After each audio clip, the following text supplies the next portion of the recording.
ekitambiro bunnyikidde era otwebalize Ssaabasumba eyakusindise ebukiikaddyo bwa Lwera otuuseeko obubaka obwo tubufunye bulungi webale tuwulira webale tuyigiriza nfunye okuyiga nga kwalubeerera mu kaseera kano nti ebintu bingi ng'otambula mu nsi tebeera mu mikono gyo era ebimu bitatotegedde era nti mu ntabaalo z'ensi musuubiremu okumenyeka emitima era n'okuluma obugigi era njize nti wakati mu bantu ababi waliwo abantu Katonda beyawa omukwano obwa Sseruganda obwa nnyina omu n'okufaayo ku bwa Sseruganda obwo.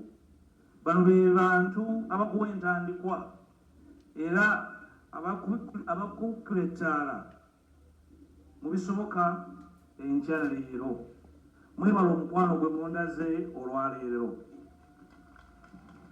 Era ntegedde nti mu nsi bw'ofuna ekisiikirize ky'abantu abalungi omanya nti enkuba newankubadde erimu eggulu eribwatuka n'eraddu bw'emala okukya ate eggulu liraala n'enjuba n'evaayo.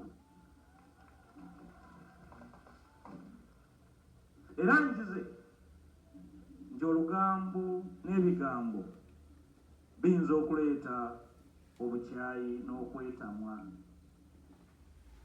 Njagala era njize ntolamulanga muntu oba abantu olw'ebigambo by'owuli obuwulizi. Mu nsi olina okubeera omukalabakalaba n'otwala akaseera ne weetegereza era ne weewoleza wekka n'osalawo. Bw'obeera nga ggwe alina omutwe gwe baseerako obulo tasobola kuwuguka n'omanya nti gujja kujja gwewa ebiwundu oba oli mu kabi. Emirundi mingi ojja kuzuula nti oyagala ennyo omanye erifa ku balala nga ddala oyagala ennyo omanye erifa ku balala era bw'olina okwewala emirundi egimu. N'olwekyo okuva na leero okugenda mu maaso nja kufaayo ennyo okulaba ebyo abantu bye bakola okusinga ebyo bye boogera nga nnoonya okukolagana nabo. Nakino nkiyize nti buli boogezaako okwonoona erinnya ly'omuntu ng'okozesa effutwa, effuwitizi, enge n'okweyagaliza oba weewoza ebbanja era ebbanja eryo beppo nga Katonda akwiseeko akakasubi oyinza okusasuliramu amagoba.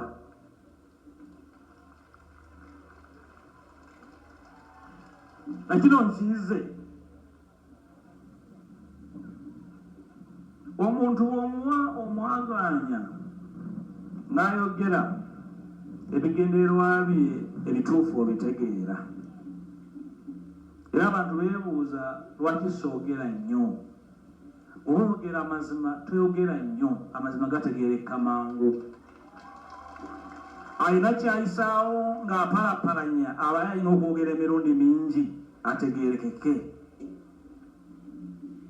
Oluusi obeera oyagala abantu bakuyisa obubi oba eddoozi emu naye nga si kye kikula kyo.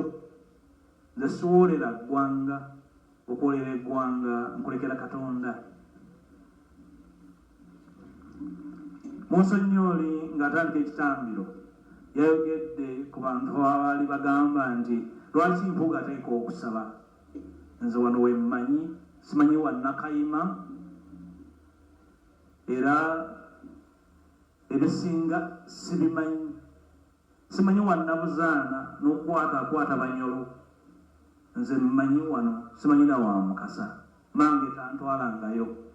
Era kyekindeese wano okwebaza Katonda okumpa obukuumi nanjazikayo n'amagezi agasobola okukulembera bannange ne batebenkera. Bwe nadda ebbali mu bukulembeze nooza muwulira entubiro bw'emira abali ku lubalama.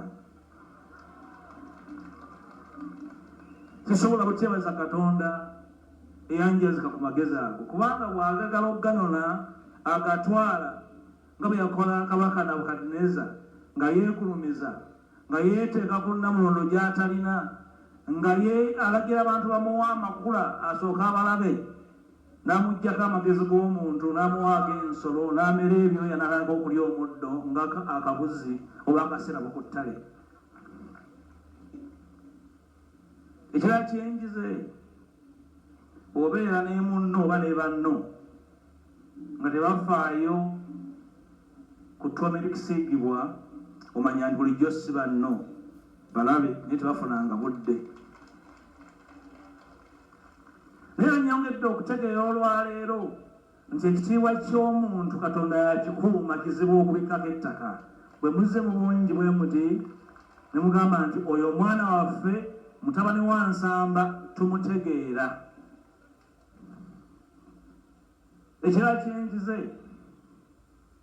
nti otegeera omuntu nti akuze kwe kuba nti aba n'amaanyi n'obusobozi okukola ebyambyone n'atabikola, n'asaba okukola ekituufu.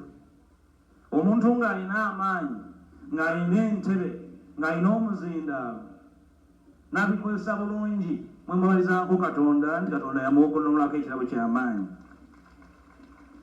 Era nkize nti bw'oba ozimba weegendereza ne gw'ozimba naye, anti bangi bw'omujja wabi mu musingi awali okuluma obujji, ng'olwo afuna abamaliriza nabo abatalina na byafaayo byekyo kye muzimba. Ekyo nakyo nkize. Era nkize nti abantu kyangu nnyo okwagala ng'akasana kaaka wakati muyaga, mutegeerera mikwano gyo ddala, mwebale bikulira mikwano gyange mwoya. Era nkize nti omu tetulina kunyiiga nnyo nga tufunye emitawaana mu bulamu bwaffe. Ebizibu bituyamba okufuna omwagaanya, okwongera okwetegereza ebyo twali tutawa budde. Tukkirize nti waliwo abantu abamu abalinze ogwe, waliwo abalinze obiveeko, abalala balinde weetamwe, waliwo n'abalowooza nti ebyo obirese. Njagala kutegeeza nti bano bajja kulinda nnyo. Sigenda kwetamwa, sigenda bivaako, era sigenda kukoowa. Era mu kaseera kano buli kintu kyonna kye nali ntya kimaze okuntuukako era nkiyiseemu. Kali nkyatya ki? Maze okwota omuliro, omukka ogubalagala, abantu ab'enkwe, amalindirizi, enkwezenge, empayipayi. Era Mukama tusaanidde okumubaza olwayo kubanga nabyo mbirabye.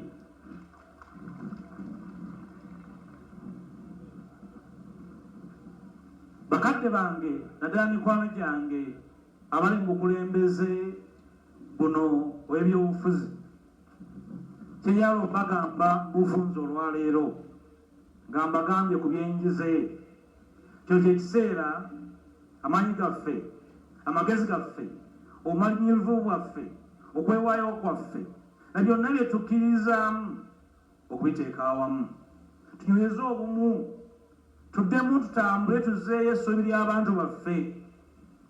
Bw'olaba omuntu tateeka maanyi ku byakola ng'agateeka ku byalowooza nti tokoze, manya nti oyo mulabe.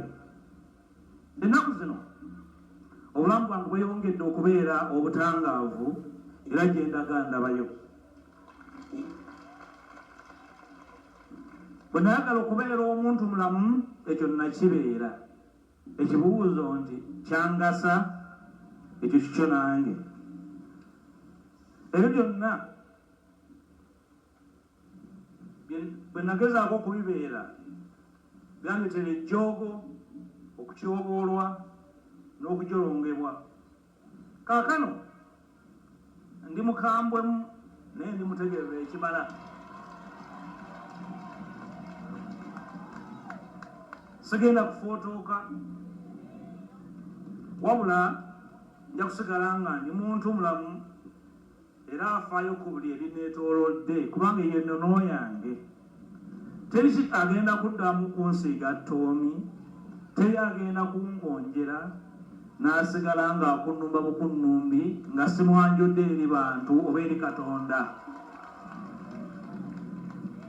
Tuli mu biseera ng'abantu abagezi bateereddwa mu mbeera ey'okutya n'okusirika, kubanga batya nti abo ababagezi amasaamusaamu n'ababafaanana bajja kutya nga abagezi boogera ne baleka ne beetaaya.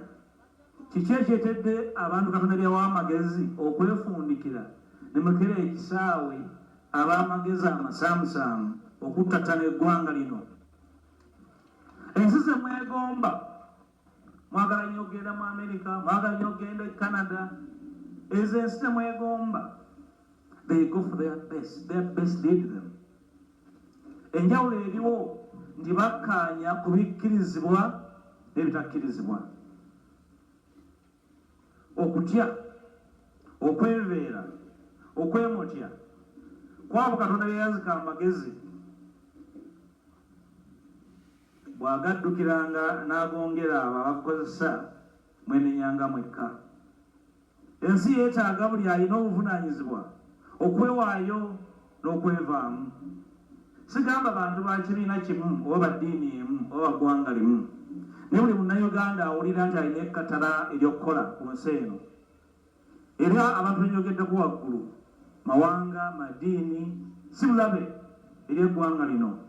Naye enjawulo ezo beemu ku birabo Katonda yawa ensi yaffe, tusaanye tubikozese, tuweereze ebitonde bye mu bwenkanya. Ekimu ku binsanyudde olunaku lwaleero bakadde bange kwe kulaba mikwano gyaffe naddala abava mu bibiina eby'enjawulo, ababaka babanjuddemu abawulidde, abava mu NRM ne baladisi we bali, abava mu FDC, pulezidenti wa Jema waali wano. Kikulu nnyo okubanga we muli bano. Abantu bano bo si balabe baffe wabula bannaffe, naye mu minolo eyatukwasibwa buli omu asigamu nsigo ye. Kuba ekifaananyi ng'ekisaawe kino nnimiro, muba muli awo nga bagamba mugende musige, ow'entungo n'aleeta, ow'ebijanjaalo n'aleeta kanyeebo, omulala n'aleeta amatama g'obote. Muba muli awo nga n'ow'empanda asize, ate ow'akasooli n'avaako emabega. Eyo ennimiro y'amajangwa.